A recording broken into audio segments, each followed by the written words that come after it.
We know what explainability is. We know that AI tools frequently have an accountability gap, so they do not have explainability. And we know that means that no one, in some circumstances, no one can be blamed when something goes wrong. Finally, the value of explainability as an ethical principle is that we are asking, we are forcing, we are demanding that AI designers make their tools in ways that allow us to understand how decisions were made so that someone can get blamed. This makes perfect sense, and it is the reason we have explainability as a value. Now, we don't have to be that way. One of the interesting aspects of artificial intelligence in the area of explainability is that there is a very vigorous debate about whether we want explainability at all. There are many people who take the position that we just should not care about explainability. This again goes back to the start in the cancer surgery case. There are many people who say, look, if the AI does better than a human, I don't care about explanations. I will take the AI, even if it's 0.00001% better performance. That's enough. All that matters is performance. The rest is noise. We should forget about explainability and just have the tools be as optimize the tools to work as well as possible. And as long as they work better than humans, we don't ask how. We don't ask why. We just accept the tool as it is. Now, I would like to look a little bit about what that argument looks like. This is the forget explainability argument, and there are basically two prongs to it. One is promoted by a very impressive woman, Manuela Veloso, who works at Carnegie Mellon and also in private industry. And what she points out is, she says, look, we don't have explainability about all kinds of stuff. Very few people know how a microwave oven works, but they still use it and are happy with it. For many years, we did not know how aspirin worked. We knew that it killed pain, it made us feel better, but we did not know why. Was there anyone who said, you know what, doctor, I'm not going to take aspirin because we don't know why it works? No, no one did. No one cared. Um, so what she says is, look, we can look back through technological history. There's all kinds of things that we don't understand scientifically, and many, many more things that perhaps we understand scientifically, but lay people just generally have no clue. It just doesn't matter. If it works, if the aspirin takes away the pain, we don't ask why.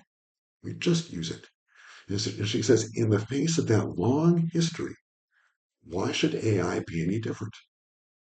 If AI drives better than humans, don't ask why. Let the AI drive. That's it. Why ask? Why bother?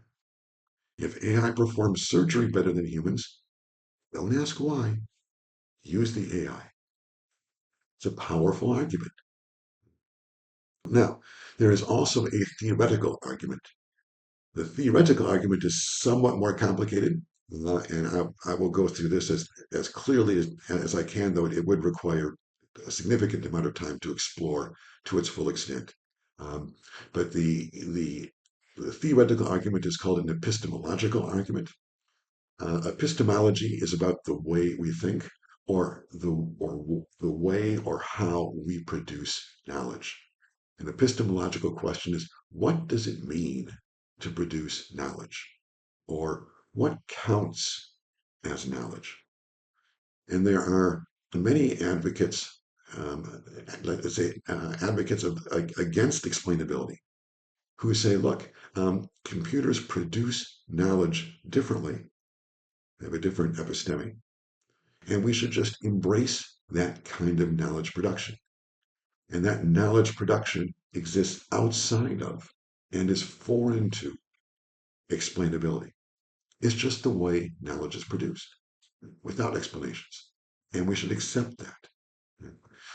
Again, that's a theoretical argument. It's not based on history. It's not based on the fact that in the past we have accepted aspirin, which worked in ways we don't know. It's instead an epistemological argument because the idea is the way that computers produce knowledge itself depends upon the lack of explainability. That's what it means for computers to produce knowledge. Um, so he calls this the end of theory. Uh, and as I say, this is a question about simply what counts as knowledge. Now, as it happens, in philosophy, we've had this debate in the 17th century between two philosophers, an English philosopher and a German philosopher. Hume actually was a Prussian philosopher at the time, Hume and Kant. And they had different opinions about the way humans produced knowledge. Hume, the Englishman, uh, said that, or noted that, in fact, when we look at the world, we never see a cause.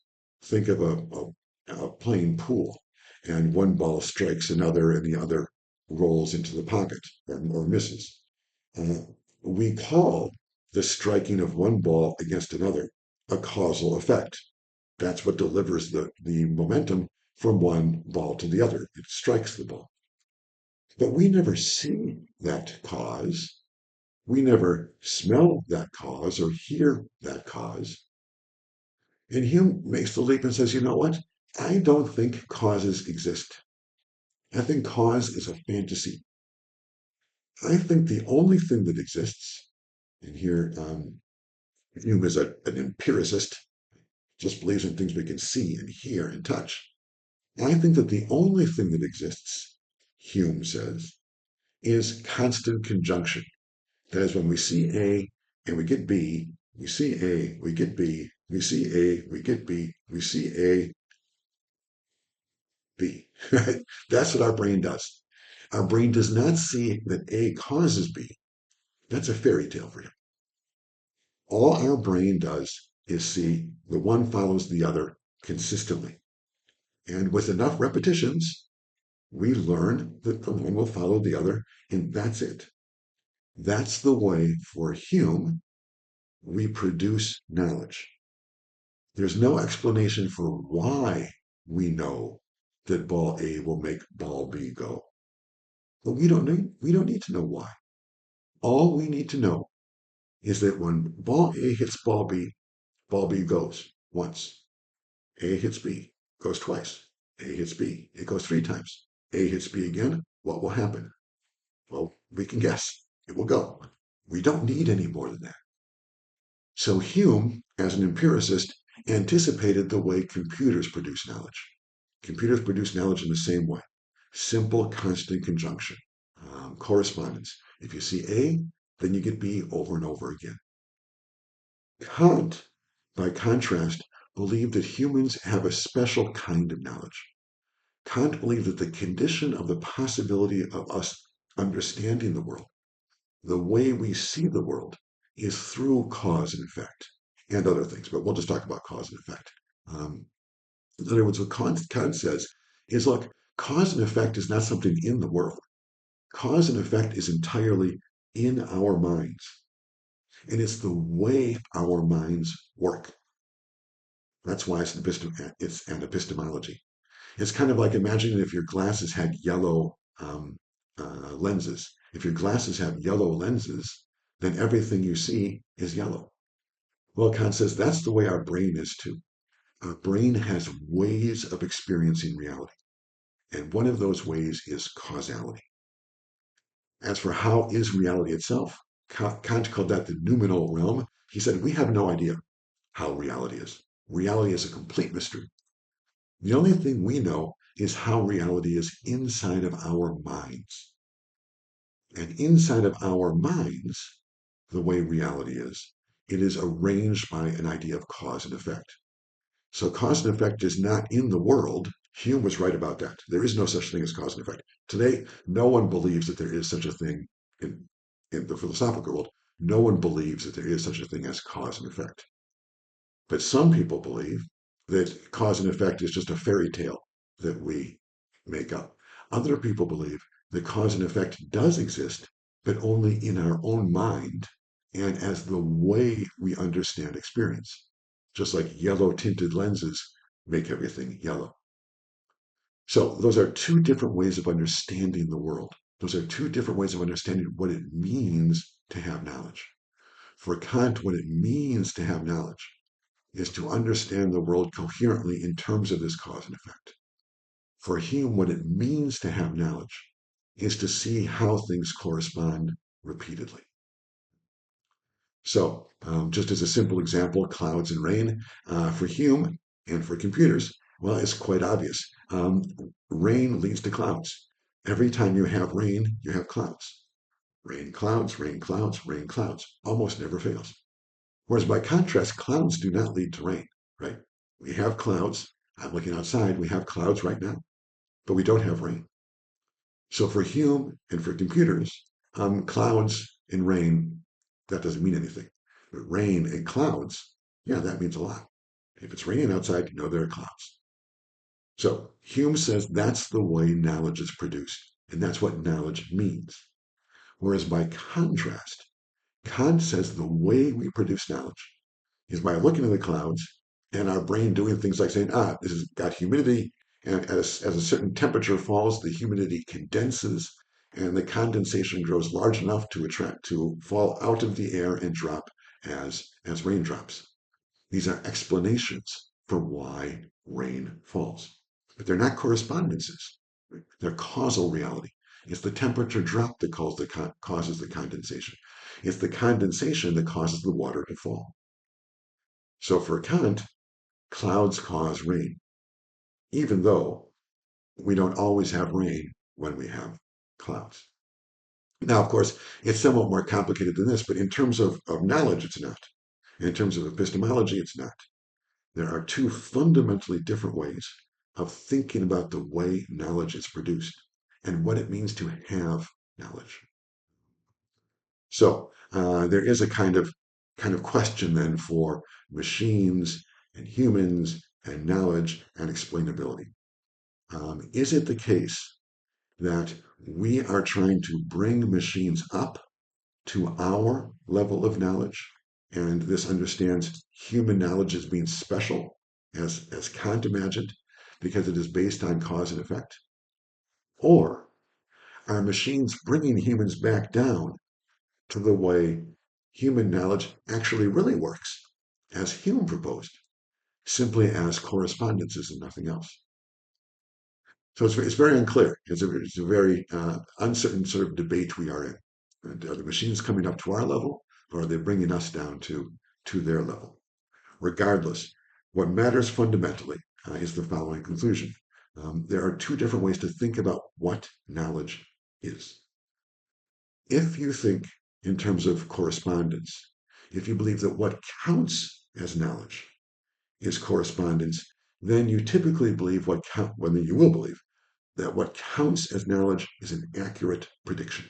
That's what knowledge is. By contrast, if you're a Kantian, and most people are, if you're a Kantian, then you believe that what counts as knowledge is not an accurate prediction, but an explanation. Why did it happen? So for Hume, if you get a prediction wrong, that just means you don't have knowledge.